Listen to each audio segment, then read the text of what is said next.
Como o último imperador da China, terminou a vida como simples jardineiro. Sua história seria extraordinária de qualquer maneira, pois ele estava destinado a ser governante absoluto de quase o quarto da população mundial, mas ele acabou sendo o único, porque, diferentemente de seus ancestrais, chegou ao século XX e sofreu as consequências das transformações sociais, políticas e econômicas daquela época. Zhen Jioro nasceu em fevereiro de 1906 em Pequim, quando seu tio, Guangxu, era o imperador da China. Este, no entanto, estava em prisão domiciliar havia 8 anos, por ordem de sua tia, imperatriz viúva Cixi, a mesma que o havia escolhido para ocupar o trono do dragão, e que permanecerá como regente, e de fato governava o país sob o título de Santa Mãe Imperatriz Viúva. Ela própria determinou, em 13 de novembro de 1908, que a residência oficial dos imperadores e sua corte, bem como o centro cerimonial e político do governo chinês, fossem transferidos para a cidade proibida, no centro de Pequim. O escolhido como sucessor do governante Guangxu foi Puyi, que apesar de pouca idade se lembrava do encontro com o formidável Cixi, cujo rosto abatido e aterrorizante viu através de uma cortina cinzenta. Dizem que comecei a gritar alto quando a vi e comecei a tremer incontrolavelmente. Cixi mandou alguém me dar alguns doces, mas eu joguei no chão e gritei: quero minha babá, quero minha babá, para grande desgosto dela. Recordaria ele anos depois. Guangxu morreu em 14 de novembro e no dia seguinte foi a vez de Cixi, em 2 de novembro.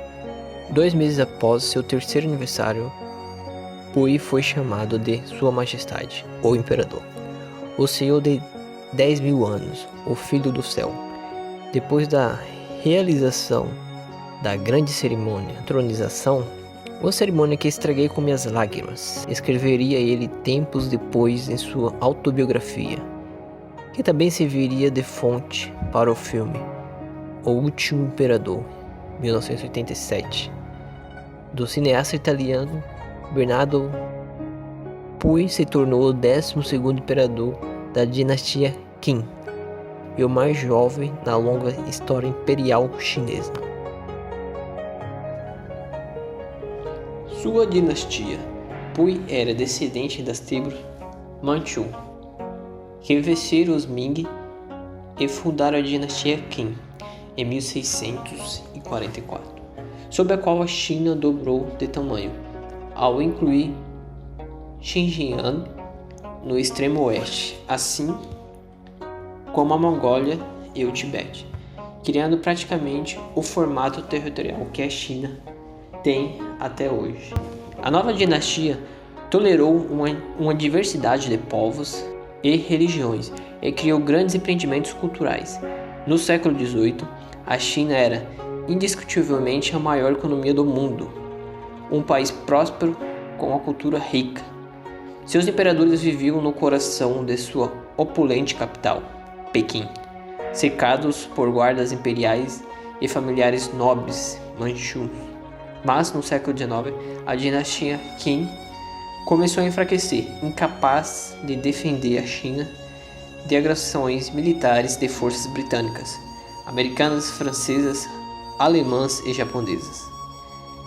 Em 1850, um chinês cristão convertido, Hong Xiuquan, proclamou-se líder de uma nova dinastia, o Reino Celestial Taiping, e marchou com seus seguidores contra Qin, ganhando um amplo apoio à medida que avançava. A guerra civil que se seguiu durou 14 anos e cerca de 20 milhões de pessoas perderam a vida em um conflito que acabou envolvendo soldados europeus.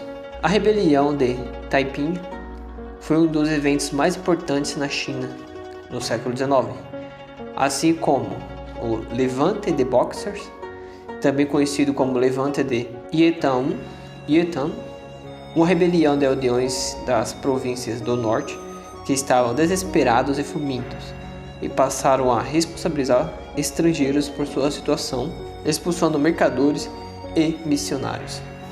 O movimento teve início em 1898, cercou Pequim no verão de 1900, mas acabou sendo derrotado de forma brutal em setembro de 1901. Era esta a China que o pequeno Puyi governaria. Seus representantes, que regiam em seu nome, era o pai de Puyi, príncipe Shun, e depois a tia imperatriz viúva. O mundo lá fora.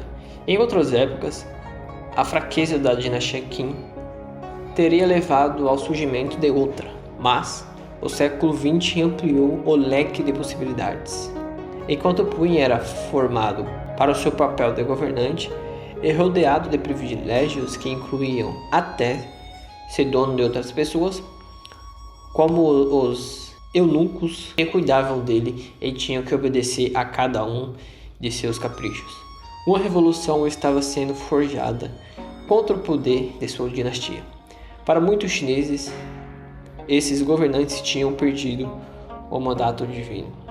Em 1911 estourou a Revolução Xinai, ou Revolução Ai Xinai, que acabaria pondo um fim ao Império e inaugurando a República da China. Em 12 de fevereiro de 1912, a imperatriz viúva Longyu, tia de Puyi, selou o Edito Imperial de abdicação do imperador. A imperatriz viúva estava sentada em uma sala ao lado do palácio, enxugando os olhos com um lenço enquanto um velho gordo, primeiro-ministro Yuan Shikai, se ajoelhava diante dela, em uma almofada vermelha, com lágrimas rolando em seu rosto. Eu estava sentada à direita da viúva e me perguntava por que os dois adultos choravam, relata Puyi em suas memórias. Eles choravam porque acabava formalmente seu governo e os 267 anos de poder da dinastia Qin. Mas ele, aos 6 anos, estava alheio a essa realidade. E assim permaneceu, pois, com o avanço da Revolução, todos estavam em território desconhecido. Com o fim de 2000 anos de sistema imperial, ninguém sabia exatamente o que fazer com a casa imperial deposta, enviá-los para a Manchúria ou deixá-los em Pequim. No fim, decidiriam tratá-lo como faziam com os reis estrangeiros, permitindo-lhe viver na cidade proibida, desfrutando do luxo do seu palácio imperial e seus jardins. Por isso, para Puyi, pouca coisa mudou. Ele nem mesmo foi informado por um tempo de que não era mais imperador e continuou a gozar de privilégios hoje difíceis de imaginar.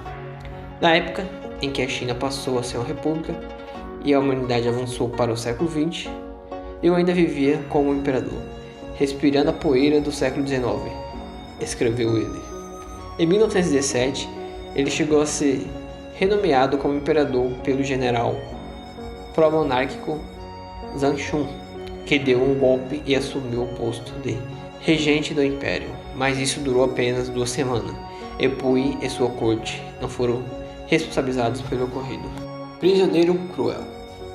Puyi cresceria naquele ambiente estranho, isolado do mundo exterior, separado de sua família, sem nenhuma outra referência, exceto a babá. Mas ele continuou a ser tratado como divindade, a quem ninguém poderia perturbar, mesmo quando ele se comportava, segundo seu próprio relato mais tarde, de maneira nefasta. Chicotear os eunucos fazia parte da minha rotina diária. Minha crueldade e amor ao poder já eram fortes demais para que a persuasão surtisse algum efeito. Em 1919, no entanto, Reginald Johnson, um acadêmico britânico contratado pela corte Qin para ser tutor de Puyi, o descreveu assim às autoridades britânicas: um menino muito humano, com vivacidade, inteligência e senso de humor. Além disso, tem excelentes modos e é totalmente isento de arrogância. Ainda que o imperador não apareça ser mal criado pelas bobagens e futilidades que o cercam, temo que não haja esperança de que ele saia ileso dos perigos morais nos próximos anos de sua vida, a menos que ele possa ser mantido longe da influência das hordas de eunucos e outros funcionários inúteis, que atualmente são quase seus únicos companheiros, escreveu Johnston. Assim, Pui gradualmente se tornou um adolescente cujos atos de rebeldia consistiam em caminhar fora da cidade proibida, usar óculos e cortar sua tradicional trança manchum. No entanto, ele ainda era obrigado a obedecer tradições, como por exemplo a das grandes núpcias do imperador. Casei-me com um total de 4 esposas, eu usando os termos usados na época, uma imperatriz, uma consorte secundária e 2 consortes menores. Mas na verdade, elas não eram esposas reais, estavam ali apenas para decoração, escreveu Pui. Do lado de fora, o país ainda procurava respostas para convulsões do fim do sistema imperial. Em 1924, o comandante militar Feng Yuxian chegou ao poder e expulsou Pui e sua comitiva da cidade proibida. Imperador de novo. Aos 19 anos, refugiou-se com os japoneses, que, ao invadirem a Manchúria em 1931, o proclamaram imperador de Manchukuo, um estado fantoche criado a partir das 3 históricas províncias da Manchúria, nordeste da China. À época, a propaganda japonesa descreveu o nascimento de Manchukuo como um triunfo pan-asiático, unindo as 5 raças de japoneses, chineses, coreanos, manchuns e mongóis. Isso, segundo eles, marcaria nada menos do que o nascimento de uma nova civilização e o ponto de inflexão da história mundial, como explica Edward B. em seu livro O Último Imperador. Como o estado de Pui também era uma marionete, já que Manchukuo era rigidamente controlado por Tóquio, que utilizava como base de expansão na Ásia. Ali a vida depois se transformou em um pesadelo, obcecado pelo fato de que a grande maioria de seus súditos os detestavam, já que Manchukuo era o país mais brutalmente governado do mundo. De acordo com Bi, ele vivia como prisioneiro virtual em seu palácio, com pouco mais a fazer do que assinar decretos aprovados pelos japoneses. Sua tendência para a crueldade foi exacerbada e ele atormentava seus servos, não apenas com usuais chicotadas, mas também cortando a quantidade de comida. Além disso, ele se tornou budista, místico e vegetariano. De 1939 a 1945, ele permaneceu firme com seus amigos, com seus amos japoneses. Como ele mesmo admitiu em tantas declarações pró-Japão, que nenhum aliado aceitaria se fugisse de Manchukuo. Mas foi isso que ele acabou forçado a fazer em 11 de agosto de 1945, quando finalmente percebeu que o Japão não estava ganhando a guerra e embarcou em um trem com sua corte e os tesouros da dinastia Qin. Em 16 de agosto, um dia após a rendição do Japão, ele abdicou como imperador de Manchukuo e declarou, em seu último decreto, que o estado era parte da China. Pui acabou preso pelo Exército Vermelho Soviético quando tentava voar para o Japão. Os soviéticos, que inicialmente não o reconheceram, levaram-no para a cidade da Chita, na Sibéria. Foi mantido preso, mas com conforto e mais privilégios do que os outros prisioneiros, algo pelo qual ele era grato ao mandatário Joseph Stalin. Ali receberia, como todos os outros, uma formação comunista. Enquanto isso, a China ainda estava faminta por ideias e poderia ter tomado muitas direções diferentes. Depois de décadas de conflitos internos, invasões japonesas e guerra civil, o Partido Comunista, com a sua, então, estreita filiação com a União Soviética de Stalin, conseguiu prevalecer. Em 1949, Mao Tse-tung proclamou a nova república na Praça Tiananmen, ou Praça do Portão da Paz Celestial, cujo nome vem do portão sul da Cidade Proibida, morada dos imperadores, aquela de onde apareciam as procissões quando o imperador deixava seu trono para realizar rituais para agradar os deuses. Ali, os comunistas penduraram retratos de seus heróis. Depois de quase 40 anos de guerra e instabilidade, a China estava em paz. E para Puyi, que foram um daqueles imperadores cuja função era manter as relações diplomáticas entre os humanos e o mundo celestial, chegará a hora de voltar para casa, mesmo que não quisesse. Ele temia o destino que o esperava no império do proletariado, mas Mao Tse-tung nada mais fez do que enviá-lo ao campo de reeducação. Ele passaria 10 anos lá, onde pela primeira vez teve que fazer, sem ajuda, coisas como escovar os dentes e se vestir, além de trabalhar e aprender sobre o comunismo. Séculos, o Estado chinês girou em torno do imperador, a personificação do poder no coração do Estado, o ser semidivino destinado a proteger as pessoas de colheitas ruins e inundações devastadoras. Em 1960, Mao Tse-tung, uma nova versão desses seres poderosos, concedeu ao último imperador da China um indulto especial, cidadania e liberdade.